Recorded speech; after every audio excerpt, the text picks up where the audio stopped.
Box অফিসে জাওয়ান ও পাঠান জড়ের পর এবার নিজের পরবর্তী প্রজেক্ট কিং নিয়ে হাজির হচ্ছেন শাহরুখ খান। তবে চমকপ্রদ তথ্য হলো সিনেমাটি প্রেক্ষাগৃহে আসার আগেই পকেটে পড়েছে 250 কোটি টাকা। সম্প্রতি সিনেমাটির সর্বভারতীয় থিয়েটিক্যাল রাইটস রেকর্ড মূল্যে বিক্রি হয়েছে। শাহরুখ ও গৌরী খানের রেড সিরিজ এন্টারটেনমেন্টের সাথে এই বিশাল অঙ্কের চুক্তিটি করেছে পেন মারুদার নামে একটি সংস্থা। 2026 সালের এটি এখন পর্যন্ত বলিউডের সবচেয়ে বড় ব্যবসায়িক চুক্তি হিসেবে বিবেচিত হচ্ছে। 400 কোটি টাকা বাজেটের এই সিনেমাটি মুক্তির আগেই লগ্নির বড় অংশ তুলে নিতে সক্ষম হয়েছে।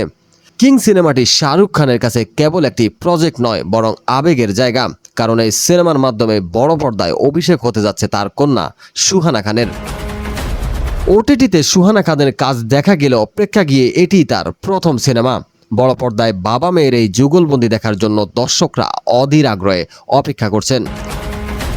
থ্রিলার মাস্টার সুজয় ঘোষের পরিচালনায় নির্মিত এই সিনেমা নিয়ে প্রত্যাশার পারদ এখন তুঙ্গে। ইউটিউবে সিনেমাটির প্রথম ঝলক 44 মিলিয়ন এবং মুক্তির তারিখ সম্বলিত টিজারটি 30 মিলিয়নেরও বেশি মানুষ দেখেছেন।